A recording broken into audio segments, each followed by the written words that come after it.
6 girls disappeared while simply trying to get home. They weren't abducted from isolated highways or desolate forests.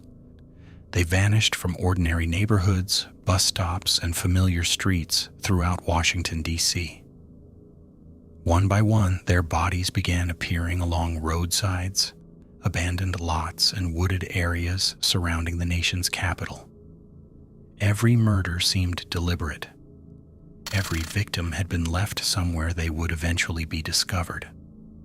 Despite becoming one of the largest homicide investigations in Washington's history, no one was ever arrested. There was no confession, no definitive DNA match, and no suspect who could be conclusively tied to the crimes. More than 50 years later, the man known only as the Freeway Phantom remains one of America's most elusive serial killers. But perhaps the greatest mystery isn't who he was. It's how someone managed to murder 6 young girls in the heart of the United States without ever being caught. The early 1970s were a period of profound uncertainty in America. The Vietnam War continued to dominate national headlines. Political scandals were beginning to erode public confidence in government, while violent crime was steadily increasing across many of the country's largest cities. Although Washington, D.C. stood at the center of American politics, it was also a city undergoing dramatic social change. Only a few years had passed since the assassination of Martin Luther King Jr., and many neighborhoods still carried visible scars from the riots that followed.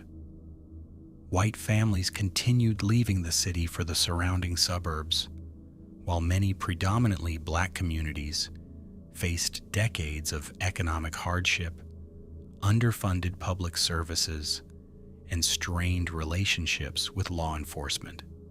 Despite being home to the White House, the Capitol, and the FBI, large portions of Washington often felt forgotten. Life, however, continued as normal. Children walked to school alone. Teenagers relied on public buses to travel across the city. Parents expected them home before dinner. For thousands of families, these routines represented nothing more than ordinary life. Until April of 1971, because that was when a 13-year-old girl left her home for what should have been a simple errand and never returned. At first, no one imagined her disappearance would mark the beginning of one of the most disturbing unsolved serial murder cases in American history. On the afternoon of April 25th, 1971, 13-year-old Carol Spinks left her home in southeast Washington. She had told her family she was walking to a nearby 7-Eleven convenience store, only a few blocks away. It was the kind of trip children made every day without attracting anyone's attention. The walk should have taken only a few minutes.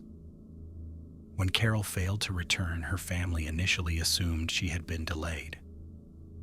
As the evening progressed, concern gradually gave way to panic. Relatives began searching the surrounding streets, while neighbors joined the effort, retracing every route she might have taken. Nothing. There were no witnesses who remembered seeing her, no reports of screams, no obvious signs of a struggle. It was as though she had simply vanished. 6 days later, that hope came to an abrupt and devastating end. A passing motorist discovered Carol's body near Route 50, just outside Washington. The 13-year-old had been assaulted before being strangled to death. For investigators, the crime scene immediately suggested a calculated attack rather than a spontaneous act of violence. The Metropolitan Police Department launched a full investigation. Detectives interviewed relatives, neighbors, classmates, and anyone who might have crossed Carol's path that afternoon. Hundreds of leads were examined, but almost immediately the investigation encountered a problem that would become painfully familiar over the following months. There was almost no usable evidence, no fingerprints capable of identifying a suspect, no murder weapon, no eyewitness who had seen the abduction, no clear connection between Carol and anyone who might have wanted to harm her. In many homicide investigations, detectives begin by looking at the victim's personal relationships. Family disputes, acquaintances, classmates, former partners, or neighbors often provide the first meaningful leads. But Carol's case offered none of those possibilities. She appeared to have been chosen completely at random. That realization unsettled investigators. Random victims meant random opportunities, and random opportunities were extraordinarily difficult to predict or prevent. Even so, most detectives believed they were dealing with an isolated tragedy. As horrifying as the crime was, there seemed to be no evidence suggesting a serial offender was operating within the city.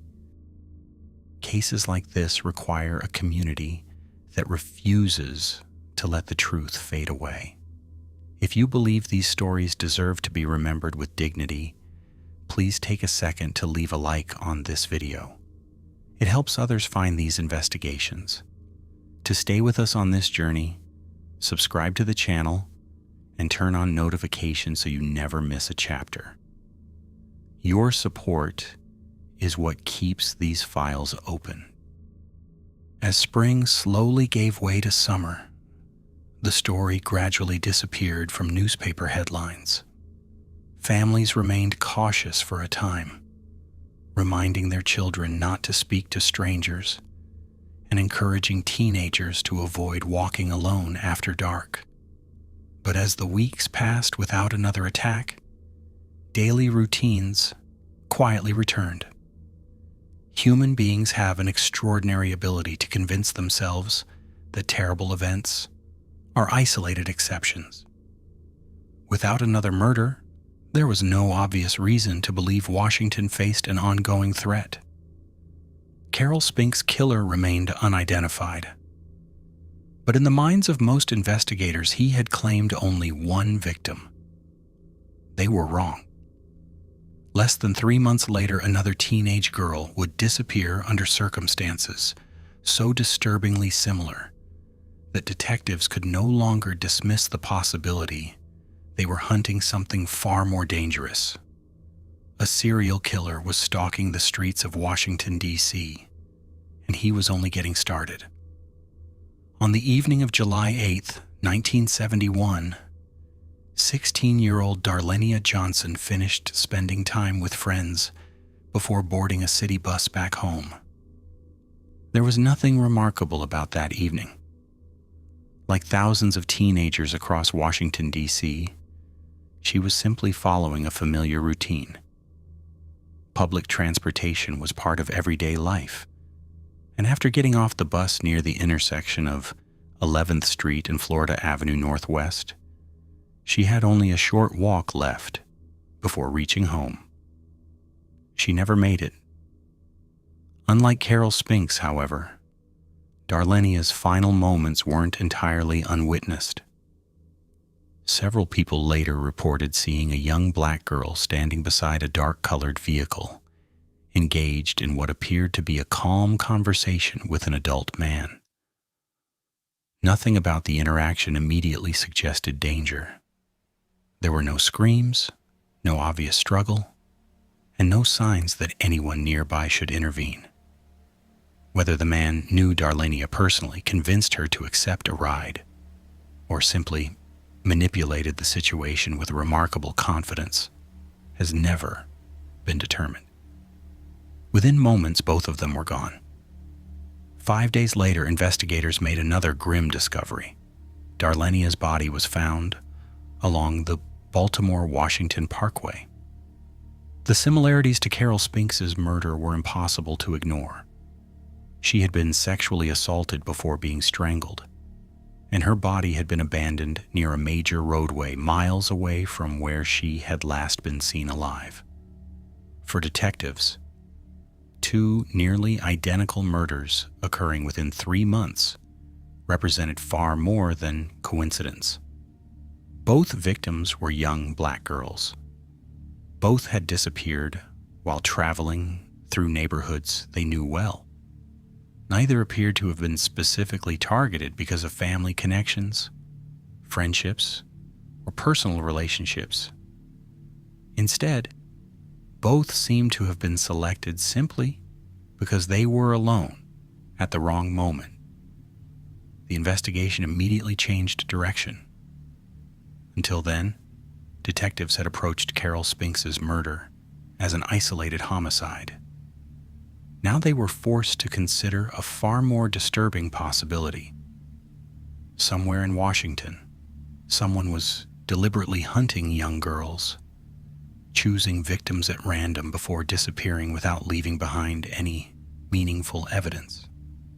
Investigators reopened every file connected to Carol's murder, comparing witness statements, timelines, and forensic reports in search of a connection. They interviewed relatives once again, questioned classmates, revisited neighborhoods, and examined reports involving suspicious vehicles throughout the district. Yet despite weeks of work, the conclusion remained frustratingly simple. Carol and Darlenia had never met. They attended different schools, lived in different neighborhoods. Their families had no connection to one another, and investigators found nothing suggesting the girls had crossed paths before their disappearances. The only thing linking the two victims was the man who had killed them. That realization transformed the investigation. If the victims had been chosen at random, predicting the killer's next move became almost impossible. Detectives couldn't focus on a particular neighborhood, social group, or family. Every young girl walking home alone could potentially become his next target. Police quietly increased patrols throughout the city, while schools encouraged students to avoid traveling alone. Parents, particularly in Southeast Washington, began changing daily routines. Children who had once walked to nearby stores without a second thought were now escorted by relatives. Teenagers who relied on public buses suddenly found themselves accompanied by friends or older siblings whenever possible. Although authorities suspected they were dealing with a serial offender, they hesitated to make that conclusion public. Officials feared widespread panic would spread across the city if residents believed a predator was targeting children at random. Instead, police attempted to reassure the public while continuing the investigation behind the scenes. Unfortunately, the killer wasn't finished. Just 19 days after Darlenia Johnson's body had been discovered, 10-year-old Brenda Faye Crockett left her home to run a simple errand. Her mother had asked her to buy groceries at a nearby store, a routine task that countless children completed every day without incident. Brenda never came home. Her disappearance immediately triggered alarm. Detectives no longer viewed missing children as isolated cases. The similarities were becoming impossible to dismiss, and officers feared they already knew how the story would end. Their fears proved justified the following day. Brenda's body was discovered in a wooded area near Route 50, only a short distance from where Carol Spinks had been found months earlier. Once again, investigators encountered the same horrifying pattern: assault, strangulation, a body abandoned near a roadway. There was no longer any room for doubt. 3 girls had disappeared within a matter of months. 3 girls had been murdered. 3 families had been devastated, and despite one of the largest homicide investigations the city had undertaken in years, police remained no closer to identifying the man responsible. Washington had a serial killer. The realization spread rapidly throughout the city. Fear replaced routine almost overnight. Parents refused to let children walk to school alone. Churches organized volunteer escorts for students. Neighborhood associations held emergency meetings, while local newspapers began questioning whether authorities truly understood what they were facing.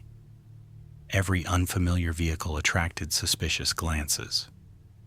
Every stranger lingering near a bus stop became a source of anxiety.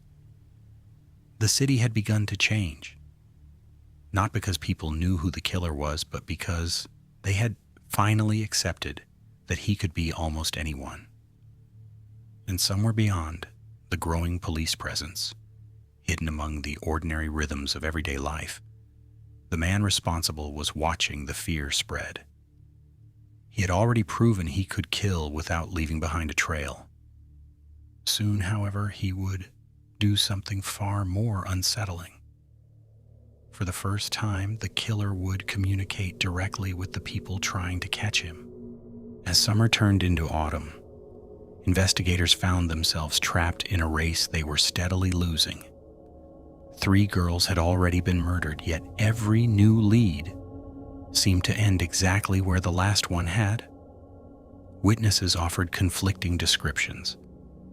Physical evidence was scarce. The few forensic techniques available in the early 1970s were nowhere near advanced enough to identify a killer who had been careful enough to leave almost nothing behind. There was no DNA testing, no nationwide criminal database, no surveillance cameras capturing vehicles at intersections or convenience stores. Every investigation depended almost entirely on witness testimony, physical evidence collected at the scene, and the patience of detectives willing to spend months following even the smallest lead. Whoever the killer was, he appeared to understand that, whether through planning or experience, he consistently abducted his victims in places where few people noticed anything unusual. He transported them across the city without attracting attention and abandoned their bodies in locations that delayed investigators from reconstructing his movements. By late summer, police no longer questioned whether they were dealing with a serial offender. The only question was when he would strike again. That answer came far sooner than anyone had hoped. On October 1st, 1971, 12-year-old Nenomoshia Yates disappeared while walking to a nearby store in Northeast Washington. Like the girls before her, she had left home to complete an ordinary errand. It was the kind of routine that had once defined childhood throughout the city. Now it had become terrifyingly dangerous. Her disappearance immediately triggered an intensive search. Officers, volunteers, neighbors, and family members combed nearby streets long before the official missing persons investigation had fully begun. By this point, detectives understood that every passing hour reduced the chances of finding another victim alive. Her fears were confirmed the following morning. Nenomoshia's body was discovered beside Pennsylvania Avenue, only a short distance from Interstate 295. Once again, investigators encountered the same horrifying pattern. She had been sexually assaulted before being strangled. Like the previous victims, her body had been deliberately left where it would eventually be discovered. 4 victims, 4 nearly identical murders, 4 devastated families. The similarities were now impossible to ignore, not only for detectives, but also for the public. Newspapers that had initially reported the murders as isolated tragedies were forced to acknowledge what many residents had already begun to fear. Washington was living in the shadow of a serial killer. Fear spread quickly through neighborhoods across the district. Parents who had once worried about traffic accidents or petty crime now feared allowing their children to walk even a few blocks alone. Schools began reminding students to travel in groups whenever possible.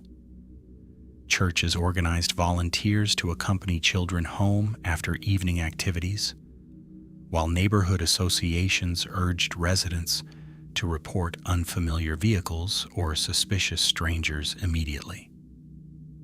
Despite the growing anxiety, investigators remained remarkably limited in what they could tell the public.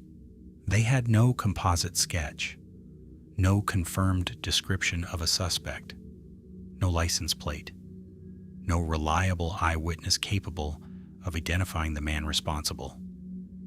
The killer remained almost completely invisible. That invisibility began fueling speculation. Rumors spread throughout Washington that the murderer might be a police officer, a government employee, a taxi driver, or even someone posing as a trusted authority figure. Others believed he deliberately chose neighborhoods where children were accustomed to interacting with adults they didn't know. None of those theories could be proven, but each reflected the same unsettling reality. The killer possessed something far more valuable than physical strength. He possessed trust. Somehow he repeatedly convinced young girls to approach him without immediately realizing they were in danger. Whether through deception, manipulation, or intimidation remains unknown. Yet the consistency of the abductions suggested they unfolded remarkably quickly, often without attracting attention from anyone nearby. That observation would become increasingly important as investigators attempted to build a psychological profile of the man they were hunting. Unlike impulsive murderers driven by sudden rage, this offender demonstrated patience, planning, and confidence. He selected vulnerable victims, controlled them without creating public scenes, transported them across considerable distances, and left behind almost no forensic evidence. With every successful murder, that confidence appeared to grow. And within weeks, he would make a decision that transformed the investigation forever. For the first time, the killer would leave behind something more disturbing than a body. He would leave behind a message. By the autumn of 1971, fear had become part of everyday life in Washington. Parents no longer felt comfortable allowing their children to walk alone, even during the afternoon. Schools repeatedly reminded students to travel in groups whenever possible, while neighborhood associations organized volunteer escorts for children returning home after evening activities. The Metropolitan Police Department expanded its investigation, assigning additional detectives and following hundreds of leads. Reports of suspicious vehicles flooded local precincts. Every possible sighting seemed worthy of investigation. Yet despite the growing number of officers involved, the investigation remained stalled. The killer had already demonstrated something unsettling. He wasn't acting impulsively. He planned. He adapted. And he understood exactly how far he could push investigators without leaving enough evidence behind. Then, just as Washington began hoping the murders had finally stopped, he struck again. On November 15th, 1971, 18-year-old Brenda Woodard finished her shift at a local restaurant. Unlike the previous victims, Brenda wasn't a child. She was an adult, employed and accustomed to navigating the city on her own. She boarded a bus toward her neighborhood, expecting what should have been an ordinary trip home. She never arrived. Her disappearance immediately drew investigators' attention.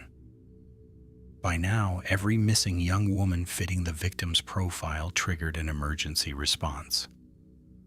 Officers began searching almost immediately, but once again, they were too late. The following day, Brenda's body was discovered along a roadside in Prince George's County, Maryland. Like the previous victims, she had been sexually assaulted before being strangled. Yet this crime scene contained something investigators had never encountered before. A handwritten note, folded neatly, left inside Brenda's coat pocket. The message was addressed directly to the victim's family. It read, "This is tantamount to my insensitivity for people, especially women. I will admit the others when you catch me if you can. Freeway Phantom." The letter stunned investigators. For the first time, the murderer had openly acknowledged responsibility for multiple killings. He wasn't simply committing murders anymore. He was creating an identity the press would soon adopt. The Freeway Phantom.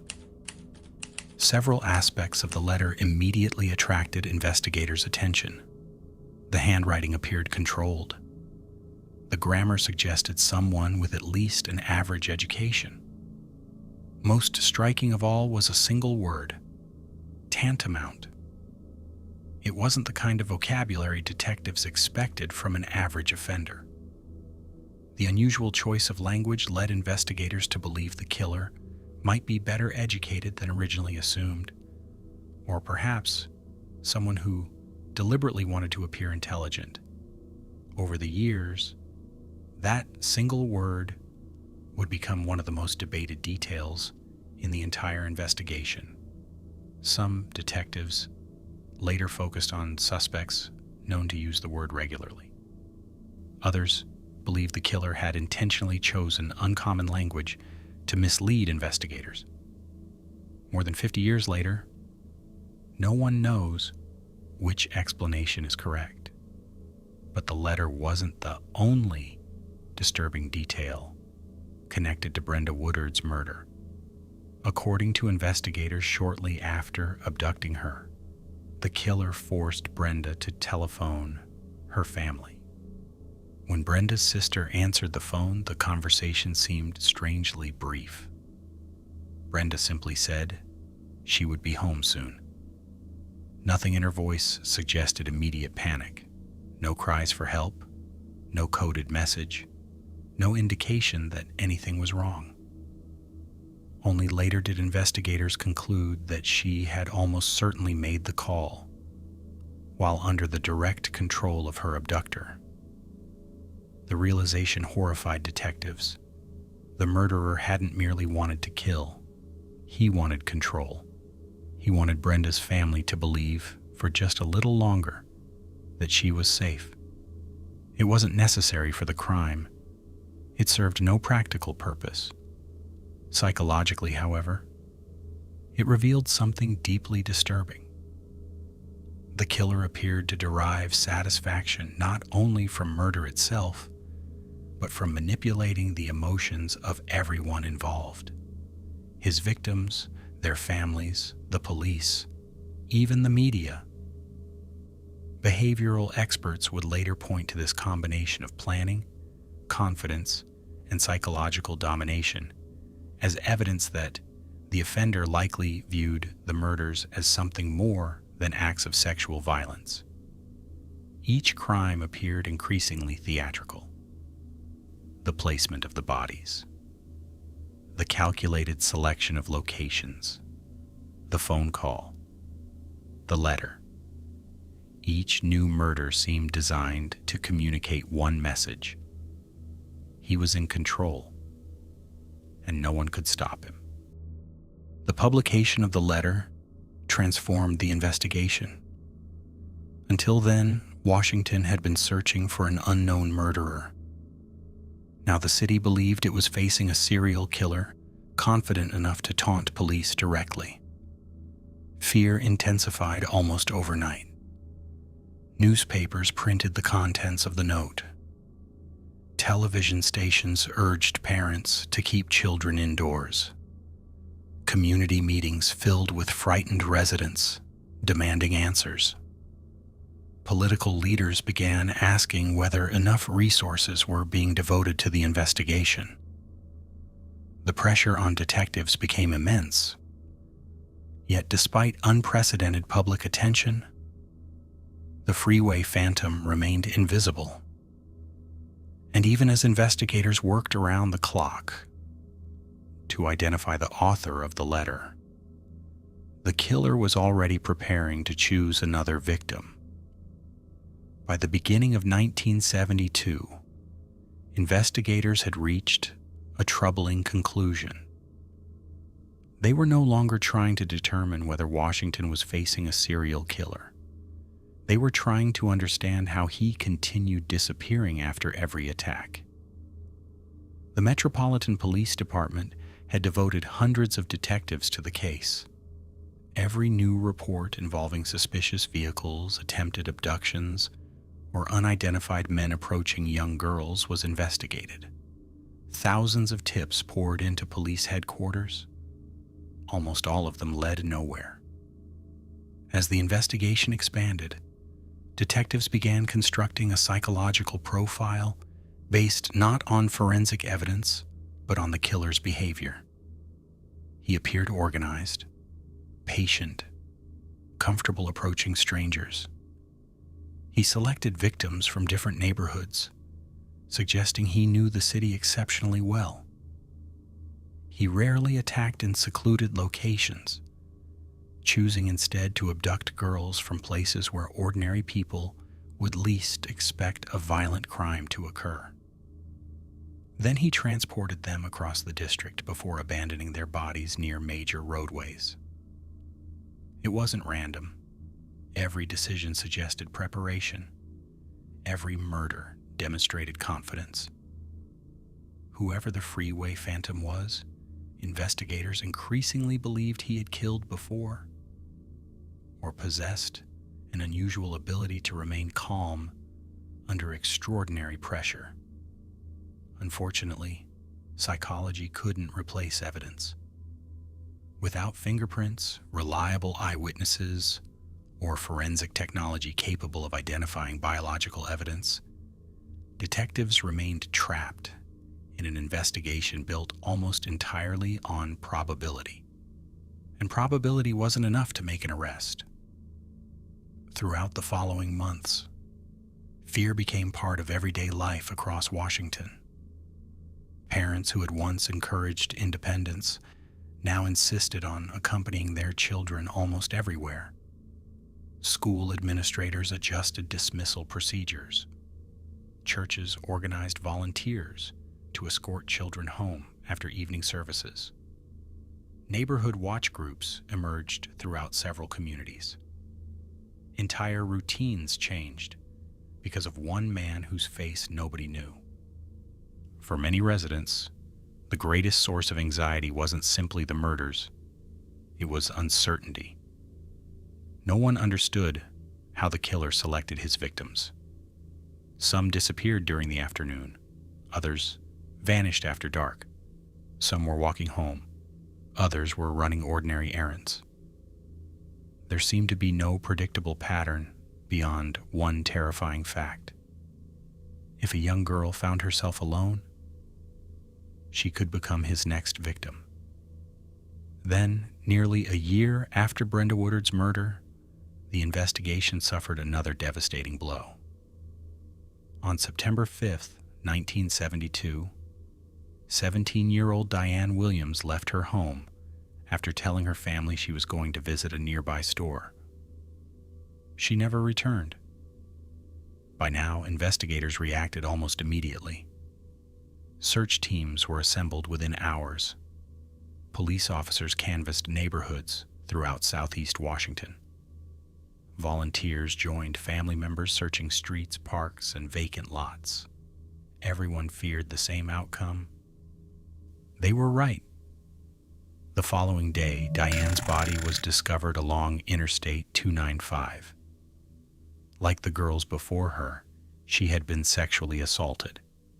She had been strangled. And once again, her body had been deliberately abandoned beside a roadway. With Diane's murder, the known victim count reached 6. 6 families devastated, 6 investigations, hundreds of detectives, thousands of interviews, not a single arrest. The murder of Diane Williams marked a turning point, not because investigators suddenly found new evidence, but because they began questioning whether they were losing something far more valuable: time. Every passing month reduced the likelihood of solving the case. Witnesses forgot details. Potential suspects moved away. Physical evidence deteriorated. Crime scenes had already yielded remarkably little, and the technology available in the early 1970s offered few opportunities to recover information that investigators had initially missed. Today, detectives routinely rely on DNA databases, surveillance footage, cell phone records, license plate readers, and digital communication histories. None of those tools existed. The Freeway Phantom had committed his crimes during a period when solving a murder often depended on one thing above all else: someone seeing something, someone remembering something, someone deciding to come forward. If that never happened, the investigation simply stalled. And that is precisely what occurred. As public attention slowly shifted toward other events dominating the national news, the Freeway Phantom investigation gradually lost momentum. Detectives continued following leads.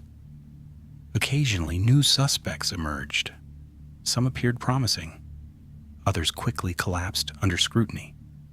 But no theory ever explained every known fact. No suspect matched every piece of available evidence, and no prosecutor believed there was enough to bring murder charges against anyone. By the mid-1970s, Washington's most terrifying serial killer had effectively disappeared. Not because investigators believed he was innocent, but because they no longer knew where to look. For decades, the case remained frozen in police archives. Then, investigators began asking a different question. Instead of wondering what happened, they started wondering whether they had been looking at the wrong people all along. Because over the years, several names repeatedly surfaced: violent offenders, sexual predators, men who lived within striking distance of the murders. None would ever be charged. But one suspect in particular continued haunting the investigation long after his death. His name was Robert Askins. More than 50 years have passed since Diane Williams became the final known victim of the Freeway Phantom. During that time, investigators reviewed thousands of reports, interviewed countless witnesses, and examined dozens of potential suspects. Some appeared promising for a matter of days. Others remained under scrutiny for years. None of them could ever be definitively connected to the murders. Yet among every name that surfaced throughout the investigation, one continued to attract more attention than any other: Robert Elwood Askins. At first glance, Askins seemed to fit the profile detectives had gradually assembled. He was highly intelligent, articulate, and deeply disturbed. A former attorney and academic, Askins had studied law and possessed an extensive vocabulary, something investigators found particularly intriguing after the discovery of the letter signed Freeway Phantom. One word from that letter received extraordinary attention: tantamount. It was an unusual choice of language, especially in an anonymous message left at a homicide scene. Over the years, several investigators claimed Askins was known to use that same word in everyday conversation and legal writing. To some detectives, it felt more than coincidental. But vocabulary alone has never solved a murder. Long before his name became associated with the Freeway Phantom investigation, Robert Askins had already demonstrated an alarming pattern of violent behavior. In 1938, while serving as an attorney, he shot and killed a man during an argument inside his law office. Askins claimed self-defense and was ultimately acquitted.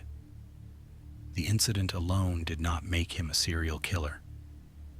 What concerned investigators were the decades that followed. His behavior became increasingly erratic and violent. He developed a reputation for sexual aggression and bizarre fantasies involving domination and control. Several people who encountered him later described him as charismatic in conversation, yet profoundly unsettling once they spent more time around him. Then came the crime that permanently altered how police viewed him. In 1977, 5 years after the last Freeway Phantom murder, Askins attacked a sex worker inside his apartment. The assault was unlike anything detectives had encountered. The victim survived. She later described being chained, tortured, and assaulted inside an apartment filled with disturbing evidence of violent sexual fantasies. When investigators searched the residence, they recovered restraints, weapons, and notebooks, documenting elaborate sadistic scenarios. The material suggested years of obsessive planning and violent imagination. For detectives familiar with the Freeway Phantom case, the similarities were impossible to ignore. Yet similarities are not evidence. Despite years of speculation, investigators never found physical proof placing Askins with any of the 6 victims. No eyewitness identified him. No fingerprints connected him to the crime scenes. No surviving forensic evidence established his involvement. Modern DNA testing might have answered some of those questions. Unfortunately, many of the biological samples collected during the early 1970s had either deteriorated over time or were no longer suitable for modern analysis. Some evidence had been improperly stored. Other items had simply disappeared. The possibility of finally identifying the killer through forensic science became increasingly remote with each passing decade. Robert Askins died in 2010. He was never charged in connection with the Freeway Phantom murders. And because no definitive evidence has ever emerged, historians and investigators remain divided. Some believe he was almost certainly responsible. Others argue that the similarities are ultimately circumstantial. The truth may have died with him, but Askins wasn't the only name detectives considered. Throughout the investigation, police explored numerous alternative theories. Among them was the possibility that the murders had been committed by more than one offender.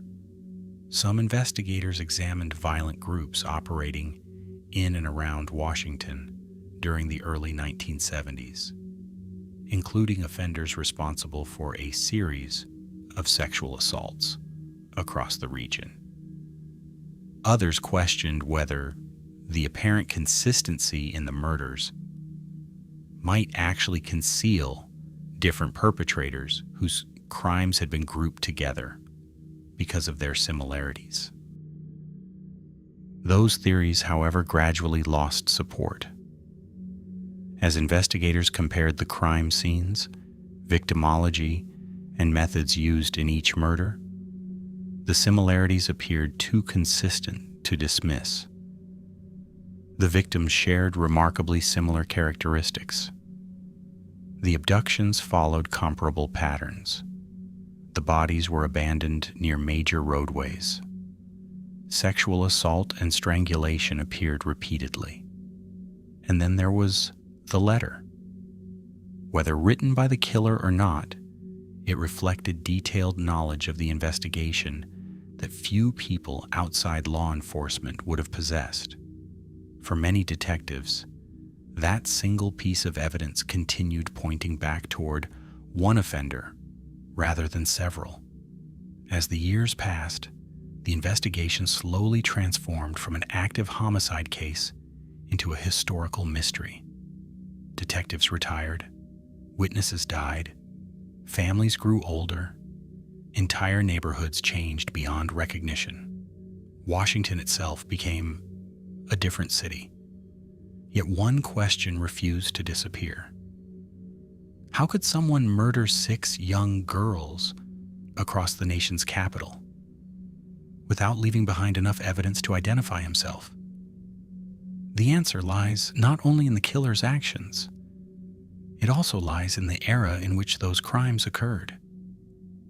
Because in 1971, America was investigating murders very differently than it does today. And that difference may explain why the Freeway Phantom remains unidentified more than half a century later. The greatest advantage the Freeway Phantom ever possessed wasn't extraordinary intelligence. It wasn't luck, and it wasn't even the absence of witnesses. It was time. He committed his crimes during a brief moment in history when forensic science had not yet caught up with violent crime. If those same murders happened today, there is a very real possibility that this documentary would have had a very different ending. More than half a century has passed since the final murder attributed to the Freeway Phantom. Entire police departments have modernized. DNA has revolutionized criminal investigations. Thousands of cold cases across the United States have been solved using forensic techniques that detectives in 1971 could scarcely imagine. Yet the Freeway Phantom remains unidentified, not because investigators stopped trying, but because the case belonged to an era that often favored the offender. Today, nearly every movement leaves behind a digital footprint. Security cameras record busy intersections. Cell phones document a person's location almost continuously. Vehicles can be traced through license plate readers. DNA databases connect suspects to crimes committed decades earlier. In many cities, investigators can reconstruct an entire timeline using surveillance footage alone. None of those tools existed when 6 young girls disappeared from Washington. A killer could drive across the city without appearing on a single camera. He could contact a victim without generating phone records capable of revealing his location. If he avoided leaving fingerprints or obvious physical evidence, he could simply disappear. For detectives working the Freeway Phantom investigation, every murder began with the same disadvantage. By the time officers realized a girl had been abducted, valuable hours had already passed. Witnesses forgot faces. Rain washed away footprints. Passing traffic contaminated potential evidence. Crime scenes became increasingly difficult to reconstruct. The offender understood something investigators couldn't control. Time destroyed evidence, and every passing day worked in his favor. Modern forensic scientists have also pointed to another obstacle: evidence preservation. Many police departments during the early 1970s had not yet developed standardized procedures for storing biological evidence over long periods. Investigators collected clothing, hair, fibers, and other materials using the best methods available at the time. But few imagined those same items might be examined 50 years later using technologies that hadn't yet been invented. As decades passed, some evidence deteriorated. Other materials were lost. In some instances, documentation became incomplete as investigators retired or departments reorganized. The result was devastating. Even as forensic science advanced, the amount of usable evidence available to test became increasingly limited. The investigation had effectively become trapped in time. Technology, however, wasn't the only challenge. The social climate of the early 1970s shaped the investigation in ways that remain deeply uncomfortable to acknowledge. Every known victim of the Freeway Phantom was Black. Most came from working-class families living in neighborhoods that had long struggled with underinvestment and limited public resources. Their families searched tirelessly. Their communities organized volunteers. Local newspapers covered the murders extensively.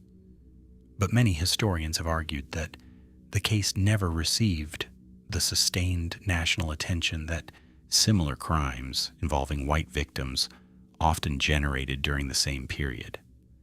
Whether that difference directly affected the investigation remains a matter of debate. What is far less controversial is that the victims' families spent decades feeling that their daughters had gradually been forgotten outside their own communities. For them, the murders never became history. The grief simply became quieter. Over the years, investigators repeatedly reopened the case. New detectives reviewed old files. Physical evidence was re-examined whenever advances in forensic science made additional testing possible. Potential suspects were reconsidered. Fresh interviews were conducted. Every generation of investigators hoped they might notice something their predecessors had overlooked. Each review produced new questions. None produced definitive answers. The Freeway Phantom remained exactly what he had always been, an unidentified killer hiding somewhere in the pages of history. There is another possibility investigators rarely discuss publicly. It is entirely possible that the Freeway Phantom was never arrested because he simply stopped. Serial offenders do not always continue killing throughout their lives. Some die unexpectedly. Others are imprisoned for unrelated crimes. Some relocate. Others age, changing both their behavior and opportunities. If the Freeway Phantom followed any of those paths, detectives may have unknowingly crossed his name during another investigation without ever realizing who he truly was. Perhaps he lived the rest of his life as an ordinary citizen. Perhaps he watched news reports about the murders alongside everyone else. Perhaps he died carrying one of America's darkest secrets to the grave. If so, his identity may never be known. But perhaps the greatest tragedy isn't that the killer escaped justice. It's that 6 young lives became overshadowed by the mystery surrounding the man who murdered them. Carol Spinks, Darlenia Johnson, Brenda Faye Crockett, Nena Moshia Yates, Brenda Woodard, Diane Williams. For decades, the name Freeway Phantom has remained part of American true crime history. The names of his victims have not. That imbalance is precisely what their families have spent years trying to correct. Every unsolved case eventually reaches a point where investigators must confront an uncomfortable reality. Some mysteries persist, not because no one searched for the truth, but because the truth slowly disappeared. Witnesses grew older. Evidence deteriorated. Memories faded. The Freeway Phantom investigation became a race against time. Time won. And yet history has a way of surprising us. Over the past 2 decades, advances in forensic genealogy have solved cases once considered impossible. Victims who remained unidentified for generations have finally regained their names. Serial killers once believed untouchable have been exposed decades after committing their crimes. The Golden State Killer. The identification of the boy in the box. Walker County Jane Doe. Each reminded investigators that cold cases are not necessarily dead cases. They are simply waiting for the right piece of evidence or the right question. Perhaps somewhere inside an overlooked police report, a forgotten witness statement, or a single surviving piece of physical evidence, the identity of the Freeway Phantom still exists, waiting. More than 50 years later, the 6 girls who never made it home still deserve an answer. Until that day comes, one of America's most terrifying serial killers remains exactly what he was in 1972, a ghost who vanished into history.